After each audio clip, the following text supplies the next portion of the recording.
আমাদের অরিন্দম চক্রবর্তী দাদা এবং নিবেদিতা দত্ত দিদি, এই দুজনের আহ্বান আমরা কখনোই অগ্রাহ্য করতে পারি না। অন্য জায়গায় অনুষ্ঠান ছেড়ে আমরা চলে আসি ওদের ডাকে, অনেক কিছু শেখার তাগিদে। আসলে সেটাই আমাদের মূল লোক, যে অনেক অনেক মনের সন্ধান আমরা এখানে পাই। এই সাংঘাতিক স্থাবকতার যুগে ঋত্বিক চক্রবর্তী যে কথাগুলি এখানে উচ্চারণ করে গেলেন, সেটা বলতে গেলে অনেকখানি হিম্মত লাগে। আসলে আমরা এসছি কৃষ্ণনগর থেকে।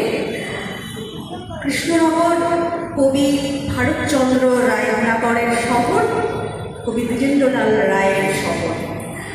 রায়গুণাকর তিনি, আমার এই প্রসঙ্গে একটু মনে পড়ছে, রায়গুণাকর তার যে কাব্যটির জন্য আমরা বিশেষ করে তাকে জানি, সেখানে তিনি বলেছিলেন অলদামঙ্গল কাব্যে, বড়র পিড়িতি বালির বাদ, ক্ষণে হাতে দড়ি ক্ষণেকে চাঁদ। তিনি একজন রাজসভার কবি হয়েও এই হিম্মতটা দেখাতে পেরেছিলেন যে যাদের হয়ে তিনি কাজ করছেন তিনি তাদের বিরুদ্ধেই কিন্তু কথাটা বলছেন। তিনি বলেছিলেন, নগর পুরিলে দেবালয়কে এড়ায়। কাজেই আমরা কলম ধরেছি মানেই আমরা একটু স্থাবকতা করবো না, আমরা সেই মাথাটাকে যেন উঁচু রাখতে পারি। কোথাও একটা মাথাটাকে বিক্রি করে দিলে না, সেই কলমটাকে অসম্মান করা হয়। আমি এখানে যে দুজনের আহ্বানে এসেছি, অরিন্দমদা এবং নিবেদিতা দি, অরিন্দমদার কাছ থেকে না অনেক কিছু শেখার আছে। আমি তো 18 সাল থেকে 21 সাল টানা 4 বছর আনন্দবাজারে অনেকগুলি পোস্ট এডিটোরিয়াল লিখেছিলাম এবং রবিবাসরীয় তো আমার 4 দিন ছিল, একদম মানে পাতা বসে বসে লেখা। এটা আমার খুব সৌভাগ্য, কারণ আমি মনে করি আমি যে আজকে চাকরিটা করি সেটাও আমার সৌভাগ্য। কারণ হয়তো আমার থেকেও অনেক যোগ্যতা নিয়ে অনেকেই আমার কোনো একটি লেখা করে একটা বিশেষ মানুষের চোখে পড়ে গিয়েছিল এবং তিনি আমার নামটি বলেছিলেন, যার জন্য আনন্দবাজার আমাকে ফোন করে লেখা চেয়েছিলেন। এটা সৌভাগ্য, এটার জন্য বিশেষ কোনো আমার কৃতিত্ব লাগে। সেটা ওই যে যোগাযোগটা হয়ে যায়, এটা কিন্তু সেটাকে ধরে রাখাটা, সেটাও কিন্তু আমার মনে হয় আমাদের একটা অভ্যেস, একটা অনুশীলন। অরিন্দমদা আমি যখন ওই লেখাগুলো লিখছিলাম টানা 4 বছর, আমার 60-এর ওপরে পোস্ট এডিটোরিয়াল বেরিয়েছিল। আমার মনে আছে অরিন্দমদাকে আমরা আমাদের খুব বেশি বড়, যদিও তিনি নন আমাদের থেকে, কিন্তু তাকে আমরা শ্রদ্ধার জায়গাটায় এমন জায়গায় রাখি যে আমাকে অরিন্দমদা ফোন করে করে বলেছিলেন, তোমার এই লেখাটা খুব ভালো লাগলো, বা এইখানটা এটা মানে একদম সুন্দর একটা মানে বিশ্লেষণী সমালোচনা তিনি করতেন প্রতিটি লেখার ক্ষেত্রে। সেটা কিন্তু আমার কাছে একটা খুব বড় শিক্ষা। কাজে প্রতি মুহূর্তে এই মানুষগুলির কাছ থেকে আমরা শিক্ষিত হই। আমরা একটা অস্থির সময়ের মধ্য দিয়ে চলছি দীর্ঘদিন ধরে। এরকম নয় যে একটা বিচ্ছিন্ন কোনো ঘটনা ঘটে গেছে, এই ঘটনা তো ঘটেই চলেছে। আমরা যে মহাকাব্যিক উত্তরাধিকার বহন করি, সেই মহাকাব্যেও তো আমরা দেখেছি বারে বারে নারীদেরই লাঞ্ছিত হতে হয়। সেজন্যই বোধ হয় মনুকে লিখতে হয়েছিল।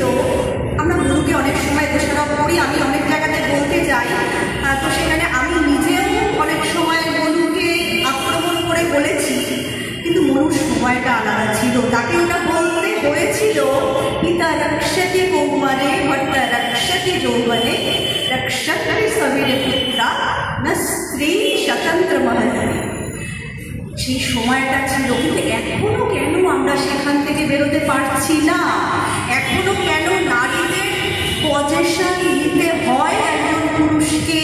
কখনো তিনি আমার বাবা হয়ে, কখনো তিনি আমার সন্তান হয়ে, কখনো তিনি আমার ভর্তা, মানে যেখান থেকে ভাতার শব্দটির উৎপত্তি, মানে যিনি আমাকে ভরণ পোষণ দেন। কোনো না কোনো পুরুষের দ্বারাই আমরা প্রতিটি মুহূর্তে কিন্তু আমি বলবো রক্ষিত হচ্ছি। আমরা কোনো পুরুষ আমাকে রক্ষা করছেন বলেই মনে আমি নিশ্চিন্ত হয়ে কথাগুলো বলতে পারছি। কারণ প্রতি মুহূর্তে আমাদের রক্ষা হওয়াটা বিঘ্নিত হচ্ছে। আমাদের এত অসুরক্ষা, এত আমরা প্রতিটা মুহূর্তেই বিপদগ্রস্ত হয়ে পড়ার একটা সম্ভাবনার মধ্য দিয়ে চলেছি। এই সমাজ ব্যবস্থা আমাদের কবে পরিবর্তিত হবে আমি জানি না, আমরা কেউ করতে পারবো না যদি আমাদের ভেতর থেকে এই যে অন্যমন একটা দীর্ঘদিন ধরে কাজ করছে, এবছর তাদের 26 বছর, তাদের প্রতিবাদটা হচ্ছে লেখনীর মাধ্যমে। আমরা চেষ্টা করি লিখে বিভিন্ন জনের বিভিন্ন রকমের কথা সেখানে প্রকাশ করতে। একটা খুব কাকতালীয় বিষয় যে আমি গত বছর, আমাকে নিবেদিতা দিয়ে মূলত অনুরোধ জানান এখানে লেখার জন্য, আমি গত বছর লিখেছিলাম সাহিত্যিক গৌর কিশোর ঘোষের ওপরে।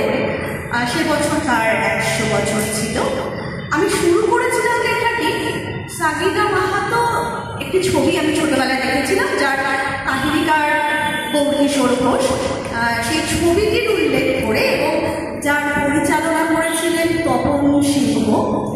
এই বছর অদ্ভুতভাবে আমাকে দিদি বললেন তোমাকে তপন সিংহকে নিয়ে নিতে হবে। মানে কি অদ্ভুত একটা সূত্র, মানে আমার খুব অবাক লাগছে। আজকে আমি ভাবছিলাম যে কী বলবো, বলতে গিয়ে আমার এগুলো একটু মনে পড়ছে আর কি। তো এবারে আমি চেষ্টা করেছি তপন সিংহকে একটু আমার মতন করে উচ্চারণ করতে পত্রিকার পাতায়। তো আপনারা পড়বেন। যদিও লেখাটা আমি নিজে খুব একটা সন্তুষ্ট হইনি, কারণ আমার কাছে আরও তথ্য ছিল, কিন্তু আমাকে এত লিখতে হয়েছে যে আমি লেখাটা খুব বেশি বড় করতে পারিনি। মানে আমি নিজেই খুব একটা তুষ্ট হইনি আমার নিজের লেখার উপরে, কিন্তু একটু চেষ্টা করেছি। সকলের ভালো লাগলে তাহলেই ভালো। আর অরিন্দমদা এবং নিবেদিতাদির মতন মানুষ তারা আমার লেখা যদি নেন, তো সেটা আমার খুব মনে হয় ভালো লাগে, খুব সৌভাগ্যের বিষয় বলে আমার মনে হয়। উপস্থিত মঞ্চ উপস্থিত সকলকেই আমার আন্তরিক শ্রদ্ধা। এখানে যারা সামনে রয়েছেন অসংখ্য গুণী মানুষ, তাদের প্রতিও আমার আন্তরিক শ্রদ্ধা, শুভেচ্ছা, ভালোবাসা।